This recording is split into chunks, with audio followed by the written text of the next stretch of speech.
இனிய நாமத்தினாலே இந்த காலை வேளையில் தேவ சமூகத்தில் வந்திருக்கிற உங்கள் யாவரையும் நான் வாழ்த்துகிறேன். கர்த்தர் உங்களை ஆசீர்வதிப்பாராக. ஆமென். அல்லேலூயா. எத்தனை பேர் தேவ சமூகத்தில் 2ஆம் மாதம் வந்துட்டோம். ஒரு மாதம் எப்படி ஓடுச்சுன்னே தெரியல. ஆமென். அல்லேலூயா. கர்த்தர் நல்லவர். ஆண்டவரும் இரட்சகருமான இயேசு கிறிஸ்துவின் இனிய நாமத்தினாலே உங்களை மீண்டுமாய் நான் வாழ்த்துகிறேன். ஏசாயா 61ஆம் அதிகாரத்தை நாம் எடுத்து வைத்து கொள்ளலாம். ஆண்டவர் என்னிடத்தில் ஒரே ஒரு வார்த்தையை மாத்திரம் உங்கள் மனதில் பதிய வைக்க என்னோடு கூட பேசினதுனால, எனக்கு உணர்த்தியதுனால, தெளிவாக கர்த்தருடைய சத்தம் எனக்குள்ளே உண்டானதுனால அந்த வார்த்தையை நான் உங்களுக்கு பதிய வைக்க விரும்புகிறேன். ஆமென். அல்லேலூயா. இந்த ஏசாயா 61ஆம் அதிகாரத்தில் அடிக்கடி பயன்படுத்தப்பட்ட ஒரு வார்த்தை இருக்கிறது. அந்த அதிகாரத்தை நீங்கள் வாசித்து பார்த்தீங்கன்னா தெரியும். அந்த அதிகாரத்தில் 5 முறை பயன்படுத்தப்பட்ட ஒரு வார்த்தை பதிலாக. சொல்லுங்க, என்னது? எடுத்து வாசிக்கலாம். இன்றைக்கு கர்த்தர் என்கிட்ட பேசின வார்த்தை வெட்கத்துக்கு பதிலாக. இந்த மாதத்தில் கர்த்தர் நம்முடைய வெட்கத்துக்கு பதிலாக கிரியை செய்ய போகிறார். ஆமென். அல்லேலூயா. இந்த வாக்கு தத்தத்தை இது இந்த மாதத்துக்கான வாக்கு தத்துவம் நினைக்கக்கூடாது. பைபிளில் இருக்கிற வாக்கு தத்தங்கள்லாம் நமக்குரியது தான். ஒரே நாளில் உட்காந்து எல்லா வாக்கு தத்துவத்தையும் என்ன செய்ய முடியாது. சில அறிவு ஜீவிகள் மாதம் மாதம் ஒரு வாக்கு தத்தம் கொடுக்கணுமான்னு கேட்பது உண்டு. அட்லீஸ்ட்டு மாதத்துக்கு ஒரு வாக்கு தத்தமாவது கொடுக்க முடியுதேன்னு என்ன செய்யணும்? சந்தோஷப்படணும். ஆமென். ஏன்னா ஒரே நாளில் உட்காந்து உங்களுக்கு பைபிளில் இருக்கிற அத்தனை வாக்கு தத்தமும் உங்களுக்கு எதான்னு இது பொதுப்படையாக என்ன செய்ய முடியாது. ஒன்று ஒன்றா எக்ஸ்பவுண்ட் பண்ணி விளக்கி காண்பிப்பது தான் தேவனுடைய ஊழியக்காரனுடைய கடமை. அதனால் இதை கிண்டல் பண்ணுறவங்க கிண்டல் பண்ணிட்டு போகிறது போகட்டும். அவர்கள் பாவம் ஆசீர்வாதமே வேணான்னு நினைக்கிறவங்க போல் இருக்கு. ஆமென்.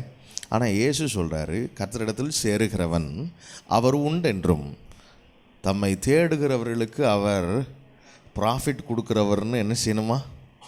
விசுவாசிக்கணுமா? அப்படி விசுவாசித்து தான் என்ன சொல்கிறாரு? வரவே சொல்கிறாரு. ஆமென்.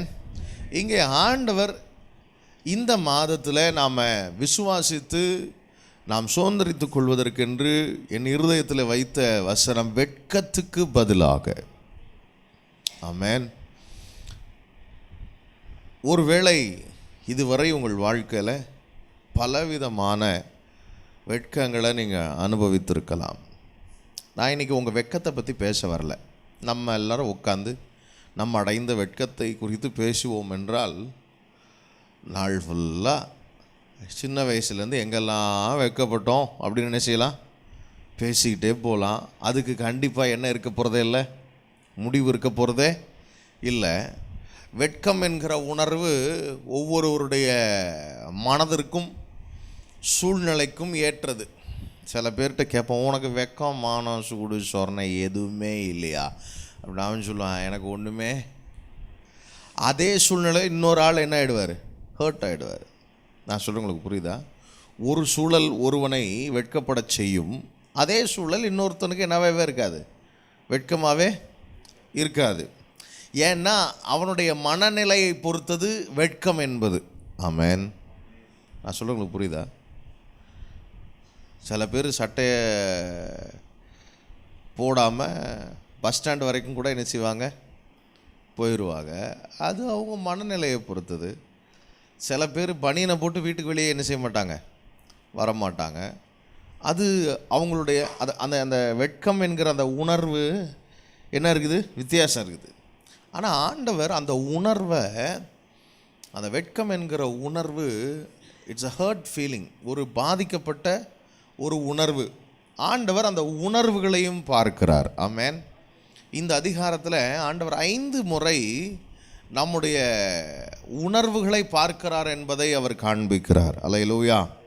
அவர் சொல்லும்போது இந்த வசனத்தை சொல்லும்போது வெட்கத்துக்கு பதிலாக, அதுக்கப்புறம் லட்சைக்கு பதிலாக, அதே வசனத்தில் 7ஆம் வசனத்தில் நம்ம வாசிக்கும்போது உங்கள் வெட்கத்துக்கு பதிலாக, அதுக்கப்புறம் என்ன சொல்றாரு? லட்சைக்கு பதிலாக, உங்கள் லட்சைக்கு பதிலாக. அதுக்கப்புறம் 3ஆம் வசனத்தில் நீங்கள் பார்த்தீங்கன்னா தெரியும், ஆண்டவர் சொல்லும்போது சீயோனிலே துயரப்பட்டவர்களை சீர்படுத்தவும் சாம்பலுக்கு பதிலாக, அதுக்கப்புறம் துயரத்துக்கு பதிலாக, அதுக்கப்புறம் ஒடுங்கின ஆவிக்கு பதிலாக. அப்போ இதெல்லாம் என்னது? நல்லா கவனிக்கணும். இதெல்லாம் உணர்வு சம்பந்தப்பட்டது. இங்கே தூண்டப்பட்ட அத்தனை உணர்வுகளும் ஏதோ ஒரு நிகழ்வுகளோடு தொடர்புள்ளது. ஆமென். ஹல்லேலூயா. Something happened that hurts us. சில நிகழ்வுகள் நம்ம என்ன செய்கிறது? காயப்படுத்துகிறது, துயரப்படுத்துகிறது, துக்கப்படுத்துகிறது. நமக்கு சாம்பல் பூசின மாதிரி இருக்குது. என் மூஞ்சில் கரியை பூசிட்டான் அப்படின்னும். என்னது? உங்களுக்கு எத்தனை பேர் கரியை பூசினாங்கன்னு எனக்கு தெரியாது. எனக்கு பல பேர் என்ன செஞ்சுருக்குறாங்க? பூசியிருக்கிறாங்க. நான் சொல்லுவேன், ஏன்னா எனக்கு மட்டும்தான் யார் கரியை பூசினான்னு எனக்கு தெரியும். நீங்கள் சொல்லுவீங்க, எனக்கு எத்தனை பேர் பூசியிருக்காங்க தெரியுமா? ஆக மொத்தம் நம்ம எல்லாரும் மூஞ்சிலையும் யாரை என்ன பூசியிருக்காங்க சொல்லுங்கள். ஆண்டவர் நம்ம அதாவது அந்த சூழ்நிலைகள், அந்த காயப்பட்ட சூழ்நிலைகள் நமக்கு மட்டும்தான் தெரியும். நம்ம சொல்லுவோம், என் துக்கம் எனக்கு தான் தெரியும். ஒரிஜினலாக மனதின் துக்கம் மனதுக்கே தெரியும் அப்படின்னு ஆண்டவர் பைபிளில் சொல்லிட்டாரு. அதனுடைய மகிழ்ச்சிக்கு இன்னொருவன் என்ன ஆக முடியாதான்? அந்நியன் உடந்தையாக முடியாது. கவலையோ கண்ணீரோ யார் தான் அனுபவிக்கணும்? நம்ம தான் அனுபவிச்சாகணும். நம்ம வேணால் மற்றவங்கள்ட்ட சொல்லும் போது என்ன செய்வாங்க? அச்சோ அப்படின்னு நம்ம மேலே பரிதாபப்படுவாங்க. அதுக்கப்புறம் நம்ம போன பிறகு என்ன செய்யலாம்? ஒருவேளை மாட்டிக்கிட்டான் பார்த்தியா ஜேம்ஸ் விடு, தேவையில்லாமல் இந்த மாதிரிலாம் செஞ்சு என்ன செஞ்சுட்டான், ஒருவேளை உங்களை அப்படி என்ன செய்யலாம் சொல்லலாம். மனிதர்களுடைய பழக்கம் என்ன அப்படின்னு கேட்டால், அவங்களால நம்முடைய துக்கத்தில் என்ன செய்ய முடியாது? பங்கெடுக்க முடியாது. கையை வேணால் என்ன செய்ய முடியும்? கொடுக்க முடியும். இதுதான் இயற்கையாக. ஆனால் ஆண்டவர் சொல்கிறாரு, நான் உன்னுடைய உணர்வுகளை மதிக்கிறேன், உன்னுடைய உணர்வுகளை பார்க்கிறேன். ஆமென். இந்த மாதத்தில் நம்ம எங்கெல்லாம் வெட்கப்பட்டோமோ அங்கெல்லாம் கர்த்தர் நம்மை அதுக்கு பதில் செய்வதை நம்ம பார்க்க போகிறோம். ஆமென். இந்த பதிலாக பதிலாக பதிலாகன்னு வந்த வார்த்தைக்கு எபிரேய பதத்தில் ஏதாவது இருக்குமா அப்படின்னு பார்த்தா அங்கே இல்லவே இல்லை. அந்த இடத்துல ஒரு கேப்பு. ஆனால் கிரேக்க மொழிபெயர்ப்பில் இந்த வசனங்களுக்கு நான் புதிய ஏற்பாட்டில் 1 பேதுரு 3ஆம் அதிகாரம் 18ஆம் வசனம் இணை வசனத்தை நான் தேடி பார்த்தபோது 1 பேதுரு 3ஆம் அதிகாரம் 18ஆம் வசனத்தில் இயேசு கிறிஸ்து அநீதி உள்ளவர்களாகிய நமக்கு பதிலாக என்ன செய்தாரா? நீதி உள்ளவராய் பாவங்களின் நிமித்தம் ஒரு தரம் என்ன செய்தார்? பாடுபட்டார். ரொம்ப அழகாக அங்கே சொல்லப்பட்டிருக்கிறது. ஏனெனில் கிறிஸ்துவும் நம்மை தேவனிடத்தில் சேர்க்கும்படி அநீதி உள்ளவர்களுக்கு பதிலாக நீதி உள்ளவராய் பாவங்களின் நிமித்தம் நல்லா கவனிக்கணும், பாடுபட்டார். இங்கே சொல்லப்பட்டிருக்கிற ஒரு காரியம், அநீதி உள்ளவர்களுக்கு பதிலாக நீதி உள்ளவர் என்ன செய்தாரா? பாடுபட்டார். அந்த இடத்துல போய் பார்த்தா அங்கே சொல்லப்பட்டிருக்கிறது, இந்த பதிலாக அப்படின்றதுக்கு அதிகமானதாக கொடுக்கப்பட வேண்டுமா? என்ன செய்யணுமா? அதிகம். பதிலாக அப்படின்னு கொடுக்கறது எப்படி தான் இருக்கணுமா? காம்பன்சேஷன் அப்படின்னா அது என்னது? Highest range. அது சாதாரணமாக இருக்கக்கூடாது. நான் இதை ஆராய்ச்சி செய்து பார்த்தபோது இந்த வசனங்களை, சில காரியங்களை யாத்திராம் 21ஆம் அதிகாரத்தில் நீங்கள் வாசிச்சிங்கன்னா, யாத்திராம் 21, 26, 27 இந்த பதிலாக ஈடு செய்யும்போது என்ன செய்யணும்னு ஆண்டவர் சொல்றார். வாசிக்கலாம். 21:26. ஒருவன் தன் அடிமையானவன் கண்ணை ஆகிலும் தன் அடிமை பெண்ணின் கண்ணை ஆகிலும் அடித்ததினால் அதை கெடுத்தால் அவன் கண்ணுக்கு பதிலாக ஒரிஜினலா கண்ணுக்கு என்னதான் கொடுக்கணும்? கண்ணு தானே கொடுக்கணும்.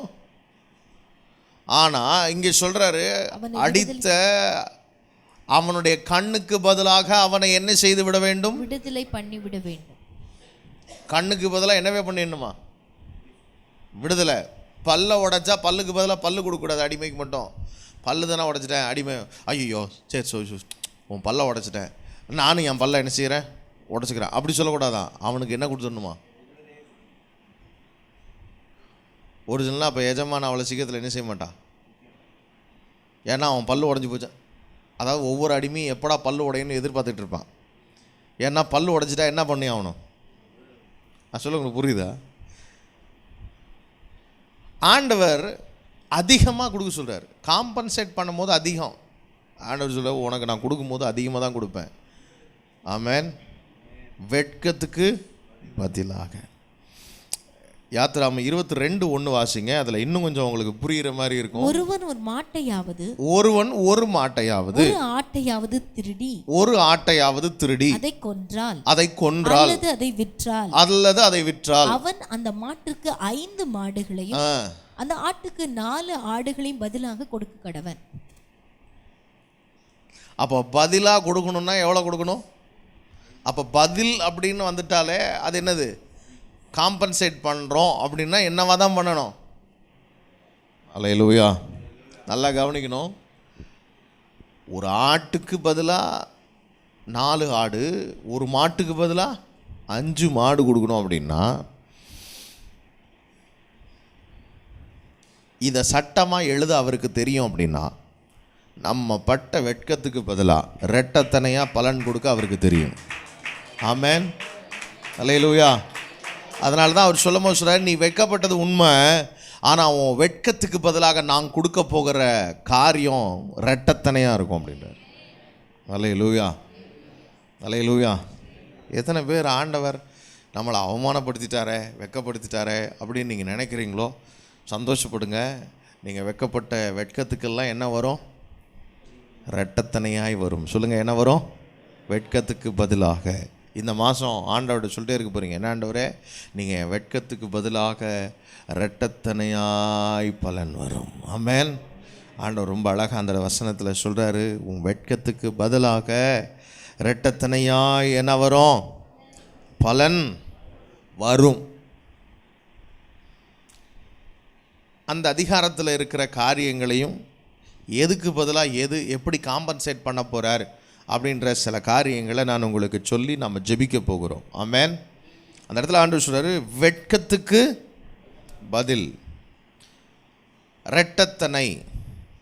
நமக்கு சாதாரணமாக சிங்கிளாக கொஞ்சம் கொடுத்தாலே நம்ம தாங்க மாட்டோம். ரெட்டத்தனையாக கொடுத்துட்டா என்ன பண்ணுவோம்? மகிழ்ச்சி. சொல்லுங்கள், வருமா வராதா? ஆண்டவர் சொல்றாரு, யூ ஷல் ஹாவ் டபுள். உனக்கு அப்படி டபுளாக கிடைக்கும்.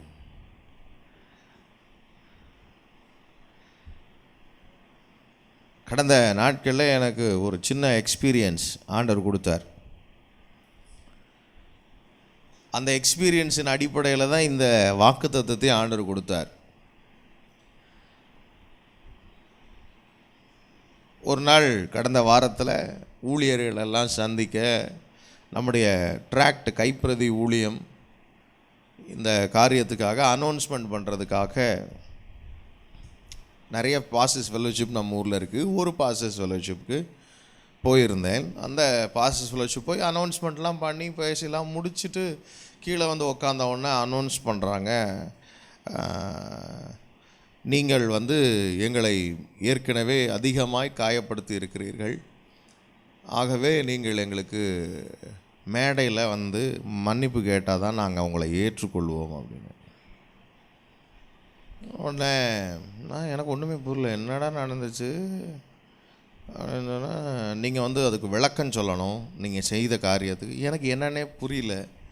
ஆனால் நான் சொன்னேன், எனக்கு இப்போ ஒன்றும் புரியல, நீங்கள் என்ன சொல்கிறீங்கன்னு எனக்கு புரியல, வெளியே வாங்க, என்ன கேட்கணுமோ என்கிட்ட வெளியே என்ன செய்யுங்க கேளுங்க, நான் உங்களுக்கு எக்ஸ்ப்ளனேஷன் சொல்கிறேன் அப்படின்னு சொல்லிட்டு பைபிள் படி ஒரு விஷயத்தை முதல் முறையாக என்ன தான் பண்ணணும், தனியாக தான், அதுக்கப்புறம் தான் பப்ளிக்காக என்ன செய்யணும், கேட்கணும். அதனால் நான் என்ன சொன்னேன், வெளியே வாங்க, நான் எக்ஸ்ப்ளனேஷன் சொல்கிறேன். வெளியே வந்த உடனே ஒரு நல்ல தேவ மனுஷன், வயசானவர், என்கிட்ட நீங்கள் அன்றைக்கி அப்படி பேசுனது ரொம்ப அவமானமாக இருந்துச்சு, என்ன பேசுனேன் அப்படின்றத சொன்னால் தான் உங்களுக்கு புரியும். தலைமைத்துவம் சரியில்லை, தலைவர்கள் சரியில்லை, அதனால் தலைவர்களாக மாற்றினா தான் நான் என்ன செய்வேன், வருவேன் அப்படின்றத சொன்னோம். ஒரிஜினலாக தலைவர்கள் சரியில்லை அப்படின்ற வார்த்தைக்கு அர்த்தம் எல்லா தலைவர்களும் சரியில்லைன்னு இல்லை, அதில் 2 பேரை சொல்லித்தான் சொன்னேன். இந்த மாதிரி ஆட்களெல்லாம் என்ன செய்யக்கூடாது, தலைமைத்துவத்தில் வைக்கக்கூடாது அப்படின்னு. அதற்கு சொன்னார், நானும் தலைமைத்துவத்தில் இருக்கிறேன், எனக்கு ஹர்ட் ஆயிடுச்சு. அப்போ என்ன சொன்னேன், மன்னிச்சுக்குங்கண்ணே, நான் உங்களை காயப்படுத்தணுன்றதுக்காக சொல்லலை, மன்னித்து கொள்ளுங்கள். இங்கிலீஷ்லலாம் நான் சாரி கேட்க மாட்டேன், ஏன்னா இங்கிலீஷில் கேட்டால் அது ரொம்ப, நான் சாரி சொல்கிறது ஈஸி, இந்த தமிழில் சொல்கிறது கொஞ்சம் கஷ்டம். நான் தமிழில் சுத்தமாக சொல்கிறேன், என்னை மன்னிச்சுக்குங்க, நான் உங்களை காயப்படுத்தணுன்றதுக்காக சொல்லலை. அந்த மனுஷன் என்னை 1 மணி நேரம் விடவே இல்லை, கிட்டத்தட்ட 1 மணி நேரம் இருக்கும்னு நினைக்கிறேன். நானும் ஒரு 100 தடவை மன்னிப்பு கேட்டிருப்பேன், என்னதான் இருந்தாலும் நீங்கள் செஞ்ச தப்பு, வயசில் பெரியவன்றதுனால ரொம்ப எதிர்த்து பேசக்கூடாது அப்படின்ட்டு நான் கடைசி வரைக்கும் கீழேயே இருந்துட்டேன். கீழேன்னா சர்ஃபேஸ், அண்டர் த கிரவுண்ட் இருந்தாச்சு.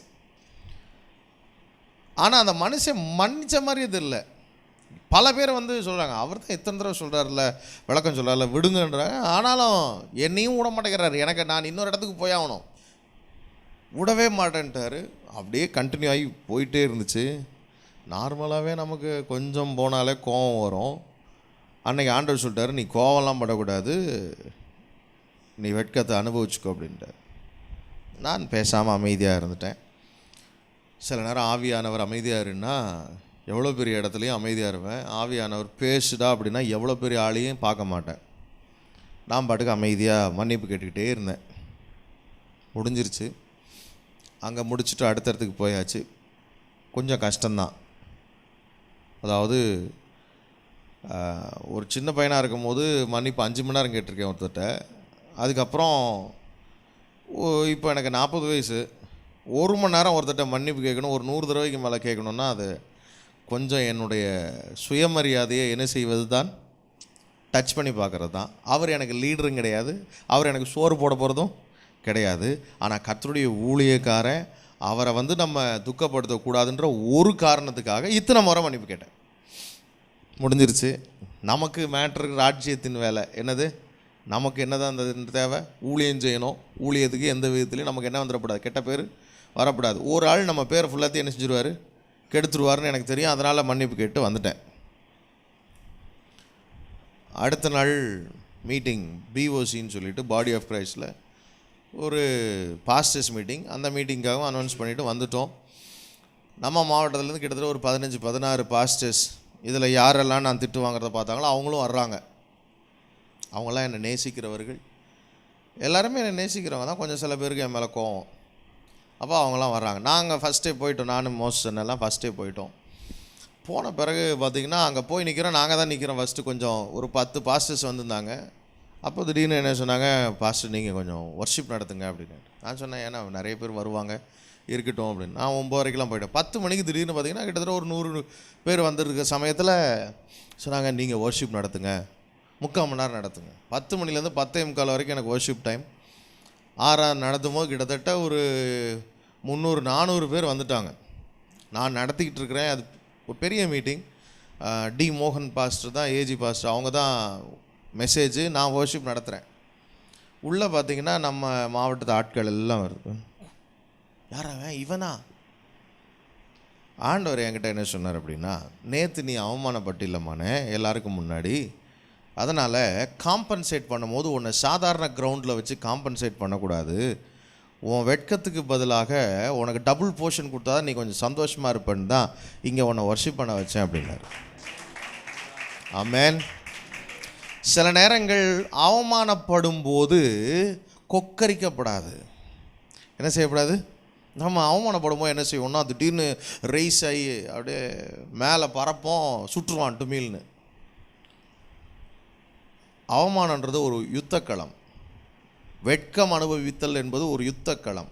இந்த யுத்தக்களத்தில் எங்கே பாதுகாப்பு இருக்கும் தெரியுமா? ஃபீல்டில், வார் ஜோனில் எங்கே தெரியுமா பாதுகாப்பு இருக்கும்? பதுங்கு குழியில் மட்டும்தான் பாதுகாப்பு இருக்கும். எங்கே இருக்கும்? புத்திசாலி எங்கே இருப்பான் தெரியுமா? ஆன் த கிரவுண்ட் இருக்க மாட்டான். எங்கே இருப்பான்? அண்டர் த கிரவுண்ட் இருப்பான். சதாம் ஹுசேன் எங்கே தான் இருந்தான் ரொம்ப காலம்? Under ground.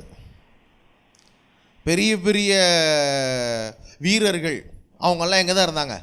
Under the ground இருந்தாங்க. ஆன் த கிரவுண்ட் இருந்தபோது மாட்டிக்கிட்டாங்க தெரியுமா? சொல்லுங்கள். சதாம் ஹுசேன் எங்கே இருந்தான்? அண்டர் கிரவுண்டில் தான். அவனையே தேடி பிடிச்சாங்க. நம்மால் பின்ல இடன்னு என்ன பண்ணார்? வீட்டில் ஜாலியாக உட்காந்தார். மேலே கண்டுபிடிச்சி ஸ்கெட்சு போட்டு தூக்குனாங்களா இல்லையா?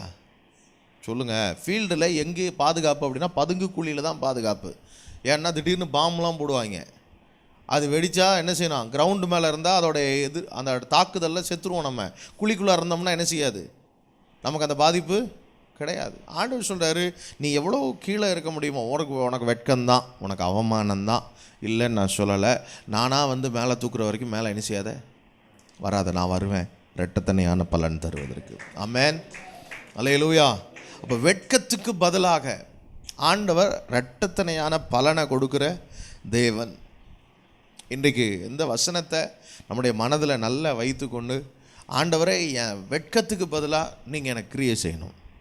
ரெண்டாவது அந்த இடத்துல சொல்கிறாரு, லட்சைக்கு பதிலாக தங்கள் பாகத்தில் சந்தோஷப்படுவார்கள்.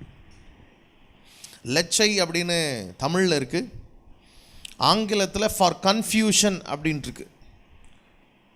என்னவா? கன்ஃபியூஷன், குழப்பம்.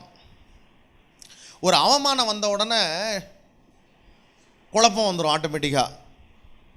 ஒரு அவமானமான சூழ்நிலை நிகழ்ந்த உடனே நம்ம சரியாக தான் போயிட்டுருக்கோமா, நம்ம ஏன் இப்படி நடந்துச்சு, அது 1000 கேள்வி வரும். அவமானப்படுத்தப்பட்ட உடனே, வெட்கப்படுத்தப்பட்ட உடனே 1000 கேள்வி வரும் நம்ம மனசுக்குள்ளார.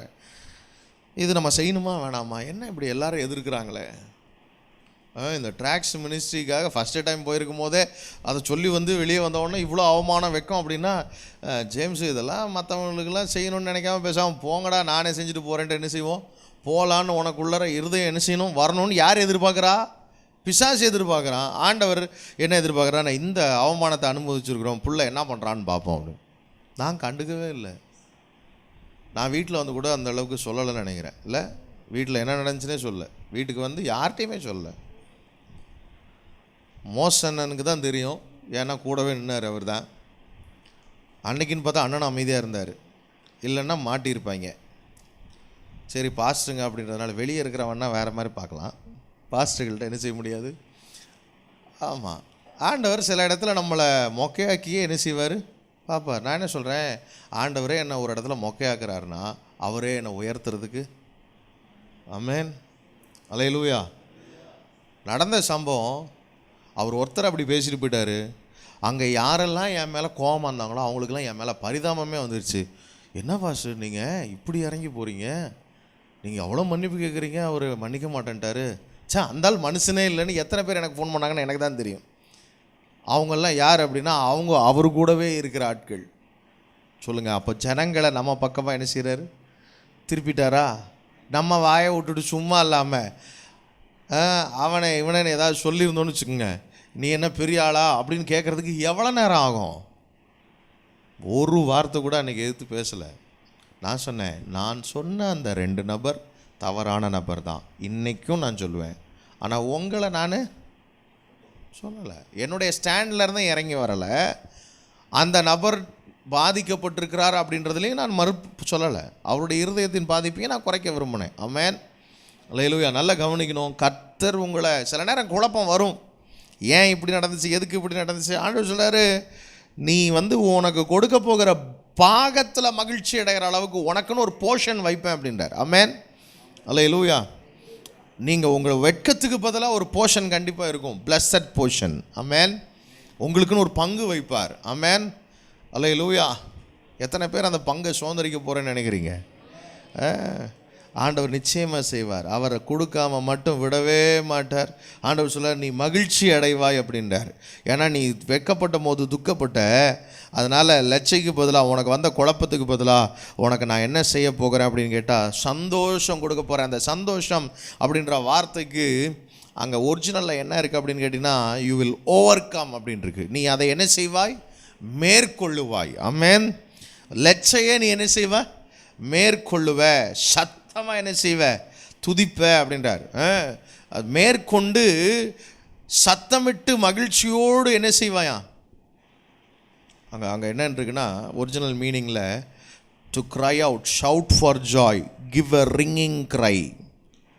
இந்த ரிங்கிங் க்ரைனா என்ன அப்படின்னு கேட்டிங்கன்னா ஓன்னு என்ன செய்கிறது, இங்கே ஒரு சவுண்டு விடுவோம் தெரியுமா? திடீர்னு ஜெயிச்சிட்டோம் அப்படின்னா என்ன, இந்த பஸ்ஸில் போகும்போது நம்ம வளர பயலுக பண்ணுற அலப்பறை தாங்க முடியாது. திடீர்னு எல்லாம் அந்த மாதிரி ஒரு சவுண்டு விடுவோமா நம்ம. அப்படி ஒரு மகிழ்ச்சியை ஆண்டவர் தருவார். சும்மா சந்தோஷப்படுறதுலாம் இல்லை.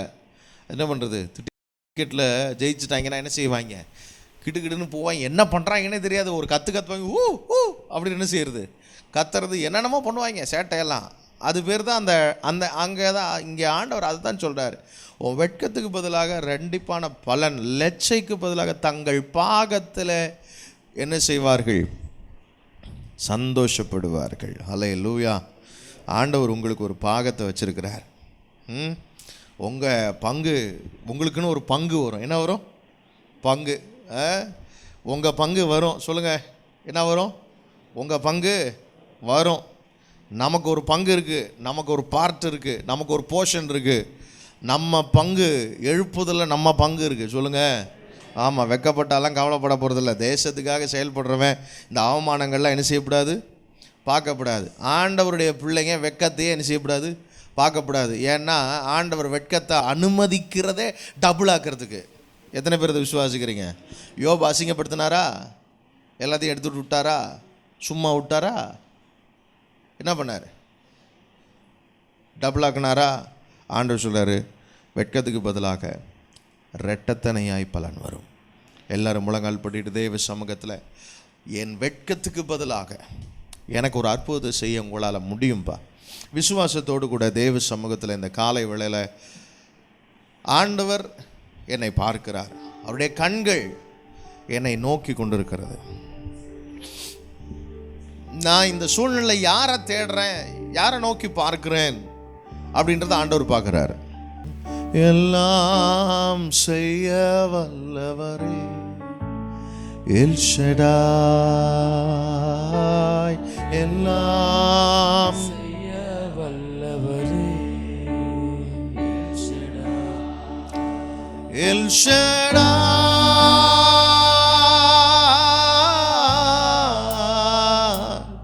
L Shaddai,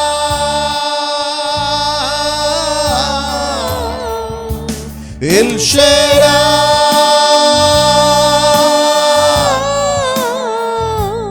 L Shaddai,